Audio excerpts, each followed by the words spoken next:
aparentemente até na perna que pegou, mas enfim. Caiu, rolou, fez aquele drama todo o argentino e ele foi expulso. E aí deixou o Flamengo em maus lençóis. Ontem de novo, semana passada, o Flamengo segurou a vantagem que tinha pela vitória do Maracanã. Ontem a vantagem parcial do placar, o Flamengo não conseguiu sustentar, né? E acho até que no final foi bom para o Flamengo ficar com esse pontinho. Porque o São Paulo, se tivesse um pouco mais de competência, o São Paulo viraria o jogo. Teve tempo para isso. Teve tempo para virar o jogo. Mas não conseguiu. Nem ameaçou tanto assim, né? Mas acabou o Flamengo ficando com um ponto que é valioso no contexto. É valioso no contexto. Agora, foi grave o que aconteceu, mas acho que grave também foi a postura do técnico, Felipe Luiz, completamente derrotado no vestiário. O time ele não perdeu o jogo, parecia que tinha perdido uma final.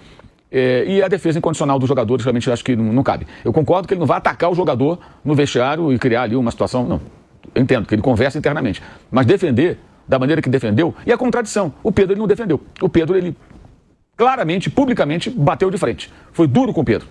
Tinha razão? Aparentemente sim. Mas por que o Pedro, com o Pedro, ele foi tão duro e com o Plata, que é expulso de novo, ele é tão condescendente?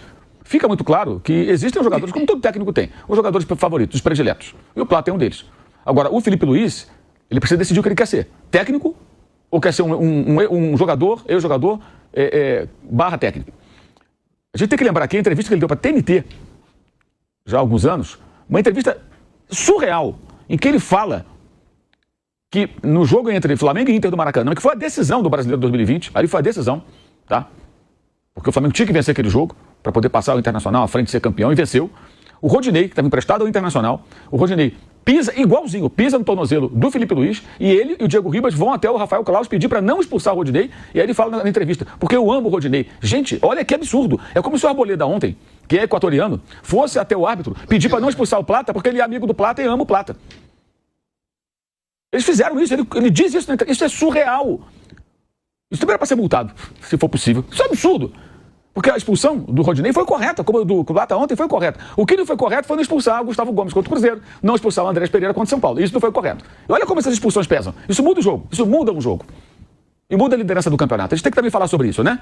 Rapidamente um parênteses aí sobre isso. Isso não pode ser ignorado. Olha como a expulsão, por uma entrada como essa, muda o jogo quando o árbitro tem coragem de expulsar e quando ele não expulsa. Interessante, né? Muito interessante. Contra o São Paulo, os dois jogos. Os dois jogos contra o São Paulo. Corretamente expulso o Plata, o Andrés não foi. E depois contra o Cruzeiro, o Gustavo não foi expulso. É um detalhe que não pode ser ignorado.